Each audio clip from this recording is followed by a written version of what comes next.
চলমান সংকট থেকে গণতান্ত্রিক রাষ্ট্র প্রতিষ্ঠায় বিএনপির সতর্কতার সাথে সব পরিস্থিতি মোকাবেলা করছে বলে জানিয়েছেন দলটির মহাসচিব মির্জা ফখরুল ইসলাম আলমগীর। দুপুরে বিটিআরসির প্রস্তাবিত টেলিকম নীতিমালার প্রতিক্রিয়া জানাতে গুলশানে সংবাদ সম্মেলনে কথা বলেন তিনি। এ সময় নতুন নীতিমালা নিয়ে উদ্বেগ জানিয়ে মির্জা ফখরুল বলেন, এর ফলে বড় মোবাইল অপারেটরদের একচেটিয়া সুযোগ দেওয়া হয়েছে। বিস্তারিত জানাচ্ছেন মনিরুজ্জামান।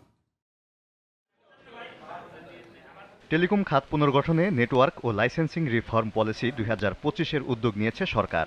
এই নীতিমালার প্রতিক্রিয়া জানাতে বৃহস্পতিবার দুপুরে রাজধানীর গুলশানে দলের চেয়ারপারসনের কার্যালয়ে সংবাদ সম্মেলন করে বিএনপি। নীতিমালাকে স্বাগত জানালেও এটি বৈষম্যমূলক হওয়ায় উদ্বেগ জানান দলের মহাসচিব মির্জা ফখরুল ইসলাম আলমগীর। একতরফাভাবে প্রণয়ন করা সমীচীন হবে না বলে বিএনপি মহাসচিব বলেন, এই নীতিমালার ফলে বড় মোবাইল অপারেটর একচেটিয়া ক্ষমতা পাবে আর ক্ষতিগ্রস্ত হবে ক্ষুদ্র মাঝারি উদ্যোক্তা ও গ্রাহক। খসড়া নীতিমালাটি বিশ্লেষণ করে দেখা যায় যে এটি গুরুতর সমস্যা রয়েছে, যে টেলিকম খাতে সমতাভিত্তিক ও টেকসই উন্নয়নে বাধা দিতে পারে। বড় মোবাইল কোম্পানিকে এন্টারপ্রাইজ ব্রডব্যান্ড বাজারে প্রবেশ করতে দিলে ছোট কোম্পানিগুলো প্রতিযোগিতায় পিছিয়ে পড়বে এবং একচেটিয়া পরিবেশ তৈরি হবে, যা দেশের সার্বিক অর্থনীতির ওপরও বিরূপ প্রভাব ফেলবে। সমসাময়িক রাজনৈতিক পরিস্থিতি নিয়ে মির্জা ফখরুল সাংবাদিকদের বলেন, গণতান্ত্রিক রাষ্ট্র প্রতিষ্ঠার স্বার্থে বিএনপি সতর্কতার সাথে সব পরিস্থিতি মোকাবেলা করছে।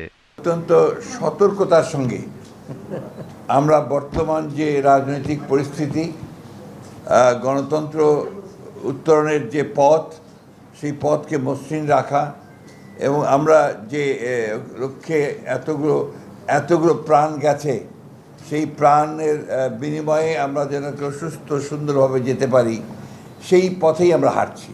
সংবাদ সম্মেলনে সাংবাদিকদের প্রশ্নের জবাবে বিএনপির স্থায়ী কমিটির সদস্য ডক্টর আব্দুল মঈন খান বলেন, নির্বাচনের আগে কারো মতামত না নিয়ে গুরুত্বপূর্ণ নীতিমালা করায় জনমনে শঙ্কা তৈরি হয়েছে। নির্বাচনের আগে এই স্বল্প সময়ে তারা দীর্ঘ 11 মাস কিন্তু এটা নিয়ে কোনো কথা বলেনি। এখন এই সময়ে এসে তড়িঘড়ি করে এটা করাটা, এটা আমরা সঠিক মনে করি না।